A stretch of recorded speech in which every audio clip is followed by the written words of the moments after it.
Yo, yo, yo, we're back again so soon. I told you we would be. Listen, welcome back. It's another episode of Bearded Wrestling. It is 9/11/18. First and foremost, let's do what the show did tonight and let's honor those who lost their lives in a tragic event that so long ago, but seemed like it just happened the other day. Those who lost their lives in the plane crash into the World Trade buildings. Moment of silence.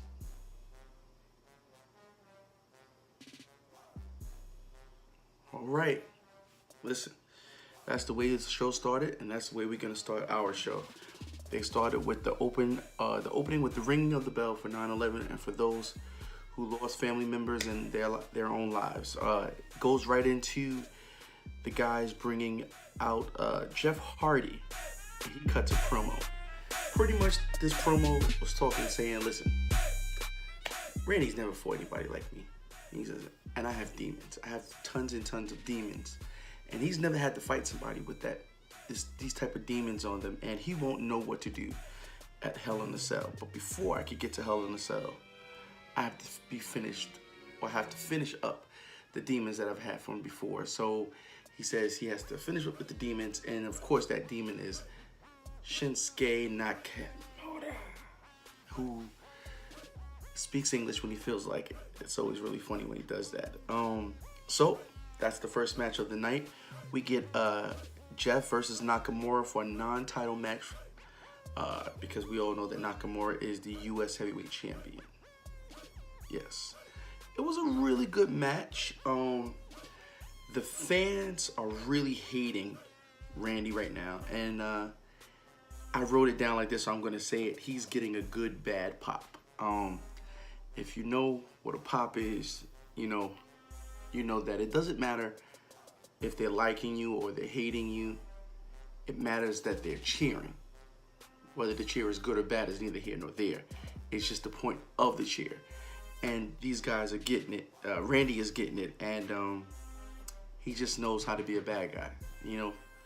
He's a good face, but Randy's a hell of a heel. He's probably one of the better heels in the game, and he's just really good at what he does. I guess they'll get to the point where they use him where they're gonna use him. Sorry for that, to get other people over, but it's him and another vet, and Jeff Hardy, who's been doing this for over 20 years. So these guys are vets doing what they do the best. Anyway, Nakamura and Jeff are having a match, and the match was a really good match. And just as Jeff had just finished doing the Twist of Fate and was going back to the top rope, of course, Randy comes out of nowhere and pushes him off the top rope. And the ref then rings the bell, and Jeff wins by disqualification.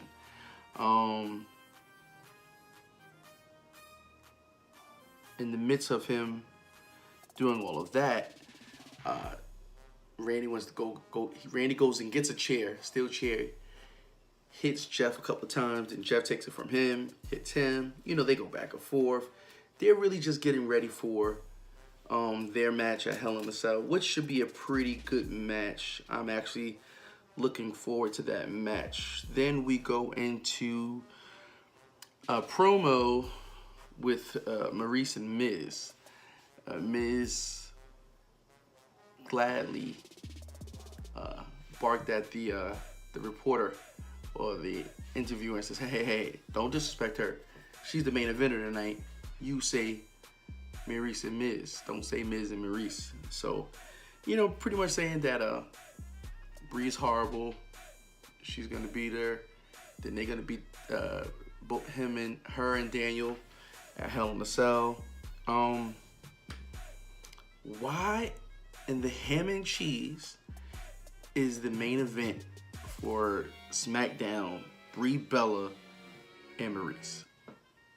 Maurice hasn't had a real fight in, I think, in like 6 or 7 years, since this last little comeback of hers. And Brie, it's been a while as well. So, I guess it's a good way for them to break in. I think they fought last week. It's a good way for them to break in. But listen, as the main event though, it's horrible. First of all, I hate the Bellas. I hate everything about them. They're divas in a women's division, and I feel like they should have just stayed retired, did reality TV, whatever they want. They're pretty women with families, and just go do something else. There's so many other people. Listen, I don't have a problem with women main eventing any of the shows. I have a problem with these women main eventing the shows. It kind of like just, pisses me off. So then we cut to, because I'll stay there for a long time, so I just got to move on. Styles, the man that built Smackdown, cuts a promo in an empty arena, I guess, earlier before, about Joe using his family, to get at him. Calls Joe garbage. Pretty much like, listen, you could do all of this, but when we get the Hell in the Cell, it's gonna be a different game. The whole different ballpark. I thought it was a pretty good promo. I'm not the greatest fan of AJ talking. He's not bad. Don't get me mad. Going off saying that he's good. He's good. Hey, did you guys see my shirt? This is from Wrestle Freaking Mania. My whole outfit. I figured since they were in Louisiana, still, because this show is in Lafayette, Louisiana, which I've also been to. I went bike riding out there. I figured that I could wear my stuff from WrestleMania down in New Orleans. This is my hat and my shirt that I bought there at New Orleans. So I just felt like I could wear it since it was still a Louisiana thing. Yeah, baby. Back to the show. We see Charlotte cuts a promo stating that her ex-best friend Becky Lynch can talk the talk. But Sunday, there'll be no more talking. It'll be only fighting, and she's going to get her. Of course, this goes right into her match with Sonya Deville, who is an excellent fighter. She's a former UFC fighter. She's actually one of the UFC fighters that I actually like. She's a good wrestler. Charlotte had on a new shirt, a Dynasty shirt, and she wore the entire shirt match. Made her look different a little bit than her regular little get up. It was a nice shirt. I think I might. No, I'm not buying it. I'm not gonna lie, but I like the shirt. I'll say that much. Sonya took a hell of a bump from Charlotte. Charlotte had it on her shoulders, and it looked like it was gonna be a buckle bomb of some sorts, and it looked like Charlotte messed it up, and Sonya's head hit the rope, and it was pretty bad, and it went from there to the ground. It was horrible, but it was a good match. Like I said, Sonya Deville is a great wrestler. Charlotte tried to go back and forth with her on the ground, and that's just not your forte. That's her forte. She's from UFC. But, of course, it's Charlotte Flair, and they're not letting her lose because she's billed to fight at Hell in a Cell. So, like I said, of course, Charlotte won. Good match. If I was rating the match, which I should be, you know what? I'll rate them all at the end so I can just keep going. Charlotte wins, and after winning the match, she's celebrating. I have a belt here. I guess I could act like it's the women's championship, but it's not because I'm a Raw guy. So she's walking away with her belt. She's like, and all of a sudden, a fan from right by the ramp hits her. The fan has on black hair, glasses like mine. Takes the hair off, takes the glasses off, and of course, it's her ex-best friend, Becky Lynch. And she beat up pretty bad. She put her in a disarmor for a moment, and Becky then gets up screaming, "Listen, it's 2 years too long. I want the title. I'm taking the title back with me." That made sense because it's literally been 2 years to the day that she won her first title as the Smackdown champion. Moving on, it's a little faster than last night's show because, of course, that's a 3-hour show and this is a 2-hour show. So I'm a little happy about that. I'm going to take a bit of a drink. so I can keep talking. Listen, Joe cuts a promo. You gotta love Joe's new shirt. It's pretty dope. That I think I am gonna buy for sure. Just Joe, Joe, Joe, Joe. It's a pretty good show. Maybe as I lose more of this weight, it'll look even better on me. Anywho, Joe cuts a promo, of course, about AJ, but he cuts it with his new bedtime story fairy tale book called Night Night AJ. But of course, he's talking about AJ not being around for his family, but the house that AJ built. It was cute. Like I said, all building up towards Hell in a Cell. We move on to the next match, and the next match is between Rusev Day and The Bar. But of course, this is about to see who's going to qualify to to face the New Day at Hell in a Cell. So of course, the New Day are down at ringside, and they have their own commentator's desk, which was pretty funny. It was hella funny.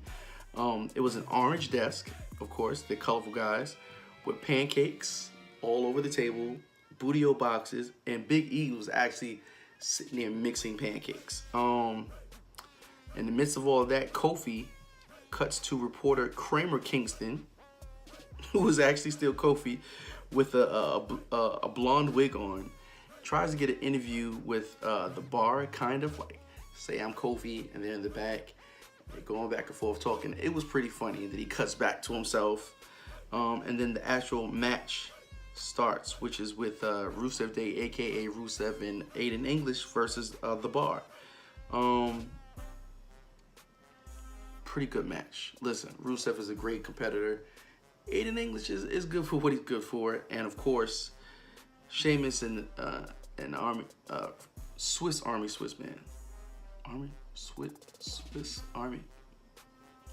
Cesaro is his name. All right, those guys are great wrestlers. This was a great match, and this is the way. Well, first let's put it like this. I would have rather the New Day just called the whole match. Those guys are entertaining. They're funny, and Xavier Woods can carry commentating. He could almost do it for a living as well. He's that good. So is Kofi. Yeah, I would have rather that. But as the match is getting ready to end, Sheamus is ready to give his famous bro kick to Rusev. And just as he's getting ready to do it, Aiden English pushes Rusev out the way and takes the kick himself, allowing Rusev to gain a little bit more energy back up and do the mouse golf kick to Sheamus. He does it, knocks him out, pins Sheamus, the 1, 2, the 3, and the show is over. Well, not the show, the match is over. And they are now the #1 contenders for the Smackdown Tag Team Champions, which they will get a chance to win at Hell in a Cell. So now that is confirmed. I said it last night on the podcast, and I'll say it again tonight. They are doing something that I'm not used to them doing. Each show is promoting each other's matches extremely hard, like going hard. Like usually, like when WrestleMania or SummerSlam's come in, they'll start, doing that slowly, a little bit here or there. But like 3 or 4 times the whole night on both shows, you see them promoting the other brand's shows for the pay-per-view, which is different, but I guess they're trying something to make sure that the buzz keeps going for both shows. We then get the hilarious tandem of Carmella and R-Truth coming back out, but this time for his match against Cien Almas, Andrade Cien Almas. This is the second time in a week that R-Truth is in a match, and he's not jobbing or with another jobber. He actually is in a real match. I think they might start something between R-Truth and Cien Almas, maybe. Cien Almas is a great competitor. I like him a lot. A lot of great moves. Him and his manager Vega. It's also been said that Vince is very impressed with him, and I think he should be because, like I said, Cien Almas is a great wrestler. And of course, they got to cheat to win because that's what they do. So they get the roll up and the win by him holding on to the tights to win the match. So Cien Almas wins the match. We then cut to Asuka and Naomi cutting a promo. Pretty much what happens is Asuka helped Naomi out last week, and the reporter was asking, I think it was Charlie, was asking Asuka, why did you help Naomi? And in the midst of her telling her reasons, Naomi came out and asked the same thing. Then they had like a little English language barrier between the two of them. She was like, you got the glow. She's like, oh, I have to go? I'm sorry, I'll leave. She's like, no. She's saying you have the glow. And he's like, I have the glow. And he's like, do you want to eat? Like teriyaki? Oh, I love teriyaki. I can eat. I think it was funny, but I think they're playing Asuka. They're just doing Asuka dirty. I know. Asuka was one of the most baddest women in WWE in her time in NXT and in the beginning in the main show on Raw. And now I just feel like maybe they don't know what to do with her. And hopefully they find something to do with her before she decides to go back over to NJPW. I would hate to lose Asuka and not see her on a weekly basis, but we're kind of not seeing her on a weekly basis now anyway. So we'll see what happens. All right, now to this crap show of a main event. I just don't get it. Why in God's name are these two, the main eventers? Like, it's really wearing me out. Brie and Maurice are the main event. They're fighting, not that well. All of a sudden, Miz cuts a promo of some sorts, which he's great at. He's the Miz, for his wife, Maurice. Pretty much saying, listen, Brie, you don't deserve to fight her. She's amazing. Just 5 months ago, she had our daughter, and now she's back here fighting. You know what? This match is over. You don't deserve it, and this city doesn't deserve it. We're leaving. So, in full Miz fashion, him and Maurice are walking out, and they're going up the ramp.